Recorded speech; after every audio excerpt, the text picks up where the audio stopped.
à toutes et à tous, soyez les bienvenus dans Curiosité.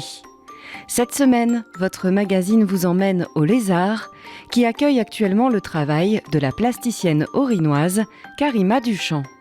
Initialement, cette dernière ne se destinait pas à une carrière d'artiste, mais de linguiste. C'est un prix reçu à Saint-Louis lors d'une exposition de peinture qui va tout bouleverser. Karima se décide alors à suivre des cours du soir, pousse les portes d'un atelier de céramique et c'est le coup de foudre. Depuis, elle a changé de vie et se consacre pleinement à la terre et aux couleurs.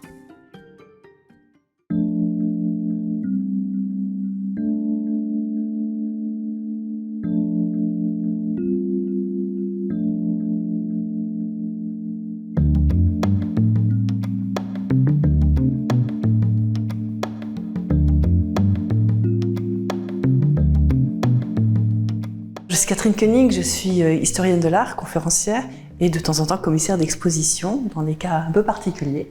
Et là, c'était une occasion particulière avec Karima Duchamp, que je connais depuis 20 ans et qui m'a contactée en décembre-janvier parce qu'elle revenait de résidence. Elle avait été 3 mois aux États-Unis. Elle avait un projet absolument extraordinaire. Tout se bousculait et elle était un peu perdue. Elle voulait faire le point. Donc comme ça fait plus de 20 ans, j'avais été un petit peu sa professeure lorsqu'elle était à la Maison de la Céramique. Au début des années 2000, j'avais déjà écrit un texte sur elle, je connaissais son travail, que j'apprécie énormément.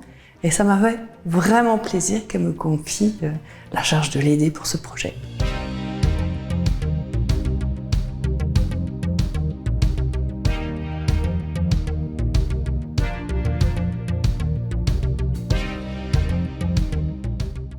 Il y a 5 ans, elle était en train de faire un énorme travail. C'est une céramiste de base à l'origine et elle commençait à faire de la peinture. C'était quelque chose de tout à fait nouveau où apparaissaient de nouvelles thématiques.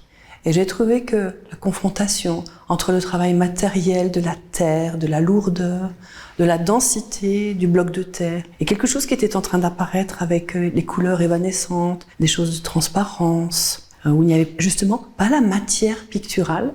J'ai trouvé ça très intéressant. Après, les années ont passé et en janvier, quand j'ai vu son travail plastique, je me suis dit waouh, comme le travail a mûri, s'est densifié, s'est allégé aussi, est devenu infiniment poétique et accompagne le travail de la terre, puisqu'il y a les deux choses qui se répondent. Après, on a cherché, qu'est-ce qu'on pourrait prendre comme titre de l'exposition ? Il fallait réfléchir, parce qu'il y avait tous ces travaux.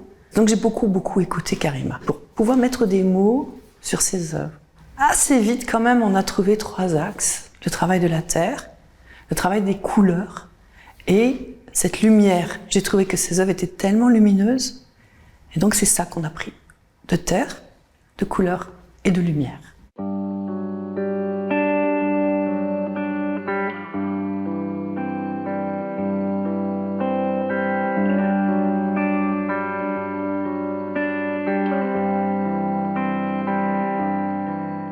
Je suis Karima Duchamp, je suis artiste plasticienne et j'ai mon atelier à Mulhouse. Dans mon exposition ici à Colmar, on va découvrir des œuvres qui sont à la fois sur papier, sur toile et en volume.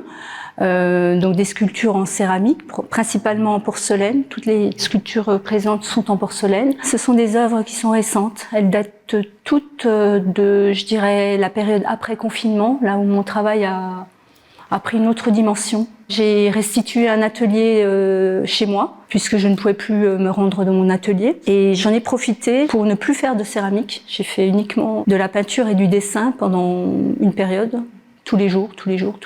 Ça m'a vraiment donné d'autres perspectives dans mon travail. Quand je suis revenue à l'atelier, j'ai vu mon travail différemment. J'ai travaillé sur des thématiques qui étaient liées aussi au contexte qu'on vivait à l'époque, c'est-à-dire le manque de contact, à la fois la proximité avec les êtres qui étaient proches de nous, mais peu de rapport avec le monde, peu de rapport humain. Je crois que toute mon œuvre là parle justement de ce rapprochement, de ces êtres qui sont imbriqués parfois et qui deviennent des formes. Et on retrouve aussi beaucoup ce motif de la main, voilà, du contact. Donc il y a quelque chose de très sensoriel. J'ai développé aussi des palettes très fines, très subtiles.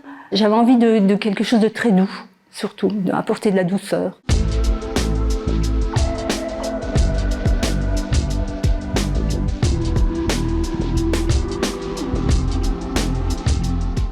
Mon travail céramique est très fragmenté, puisque je pars de petits bouts de terre que j'assemble.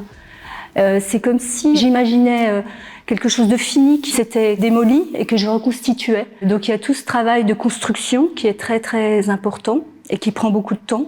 Et j'aime beaucoup ce travail de lenteur en fait, parce qu'en même temps j'ai l'impression de vraiment entrer dans la matière par un toucher très spécial. Et je considère un peu toutes mes sculptures comme des petits trésors en fait. Il y a quelque chose de très vulnérable dans cette façon de manipuler la matière. Ça parle aussi de nous-mêmes, de ce côté fragmenté, de ce côté morcelé, que j'assemble, que je reconstitue. Je pars d'une idée en général, donc plusieurs idées. Donc je vais puiser dans mes carnets, je vais voir beaucoup de choses. Il y a un thème qui va surgir et à partir de ce thème, j'essaie vraiment de l'ouvrir au maximum pour pas rester enfermée dans quelque chose de trop littéral. Et puis cette idée va se développer par thématique, comme si mon travail était toujours un travail en cours.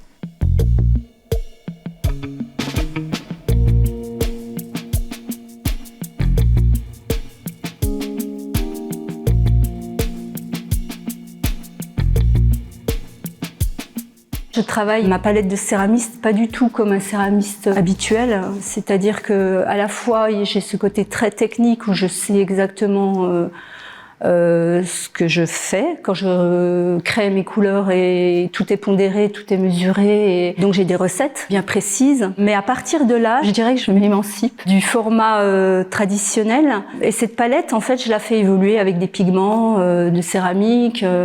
Je vais aussi travailler des matières qui sont plus grumeleuses, plus légères. Donc je travaille mes palettes de céramiste comme un peintre, c'est-à-dire que j'ai mes couleurs qui sont en face de moi et puis je vais les diluer, les mélanger. Je travaille avec ce qui est sur la table, des pinceaux qui sont pas forcément lavés. Donc je me donne une grande liberté et je fais confiance surtout à mon intuition. Je trouve que le bleu a une profondeur incroyable. On peut vraiment lui donner une infinité de variations. Je reviens toujours au bleu. C'est une couleur qui me colle, je crois, dans mon travail. Je crois que je suis à la recherche d'un bleu. Donc je vais toujours chercher des bleus.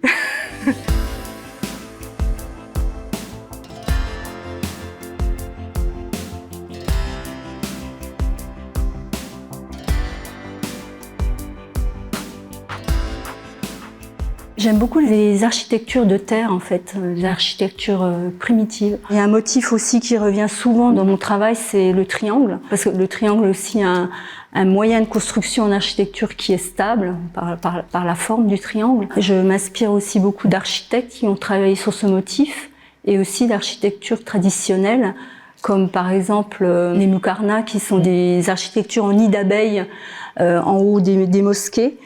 Qui est un motif que j'ai beaucoup utilisé aussi suite à un voyage dans le sud de l'Espagne, à l'Alhambra, à Grenade. Ça a été un choc esthétique assez marquant. Et ces petits motifs, en fait, je les réinterprète. Dans la petite pièce du fond, on va découvrir quelque chose d'un peu spécial qu'on a nommé avec Catherine le mur des merveilles. C'est une installation de plaques en porcelaine qui donne l'illusion de papier, en fait, parce que je travaille tellement finement la plaque de porcelaine qu'elle donne cette impression de légèreté du papier. Chaque plaque est différente, formant un ensemble de 35 plaques. Chaque œuvre est un monotype. J'aime bien aller chercher aussi des techniques dans d'autres domaines que j'applique à la céramique. Donc un monotype, c'est un type d'impression unique. Et moi, j'utilise mon outillage de céramiste pour créer des monotypes sur porcelaine. Cette installation s'appelle Interiors en réalité. Au départ, j'avais envie de prendre des coins d'une pièce, juste prendre les lignes et les faire complètement diffuser avec des lavis de couleurs. On peut vraiment se mettre devant et contempler, essayer de chercher les petits détails, etc. Donc j'aime bien travailler, oui, sur ce côté extrêmement fragile de la matière, la pousser un peu à l'extrême et qu'on sache plus trop en fait de quoi il s'agit et que ça donne juste une impression d'ensemble à la fois reposante et belle, quoi. Voilà.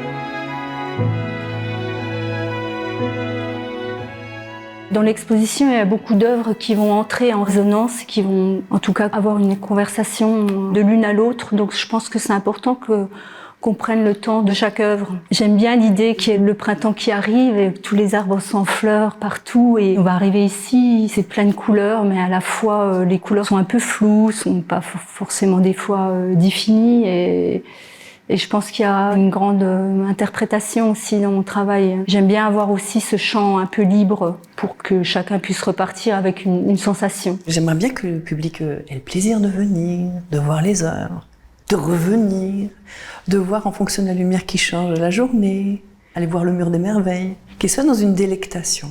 Karima est quand même une artiste assez fascinante. Elle a une très très grande maîtrise technique au niveau du travail de la terre qui est absolument éblouissante. Et tout est très poétique. En plus, c'est une boule d'angoisse et elle arrive à faire des œuvres qui nous donnent de la joie. De faire de son angoisse un fil de lumière et de couleur. Moi, je trouve que ça, c'est l'immense talent de Karima.